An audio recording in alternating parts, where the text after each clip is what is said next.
नमस्कार, म धर्मेन्द्र राजवंशी। नेता र नेतृत्व। नेता समाजको मार्गदर्शक, प्रेरणाको स्रोत र जनताको विश्वासको प्रतीक हो।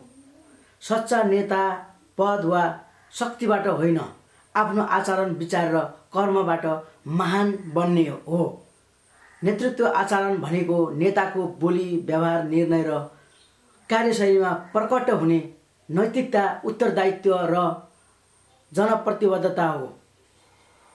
एक सशक्त नेता सधैँ जनताको हितलाई प्राथमिकता दिन्छ। इमानदारी, पारदर्शिता र सत्य र सेवा भावलाई आफ्नो जीवनको आधार बनाउँछ। नेताको आचरणले प्रतिनिधित्व गर्ने पार्टी वा संस्थाको छवि निर्धारण गर्छ।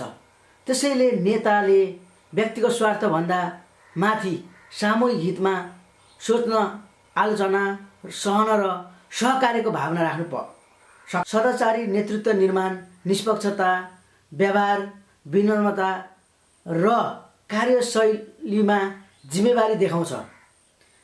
नेतृत्वको मूल गुण भनेको सुन्ने क्षमता, सहनशीलता, सबलीकरण र उदाहरणीय आचरण हो। राजनीतिक परिप्रेक्ष्यमा नेताहरूले जनताको विश्वास पुनः स्थापित गर्न आचार संहिता पालना, उत्तरदायित्व निर्वाह र जनसेवाको भावना अपनाउनु आवश्यक छ। किनभने नेतृत्व आचरण नै राष्ट्र निर्माणको नैतिक दिशा निर्धारण गर्ने आधार हो, जसले समाजलाई एकता, स्थायित्व र प्रगतितर्फ डोर्याउन सक्छ। धन्यवाद।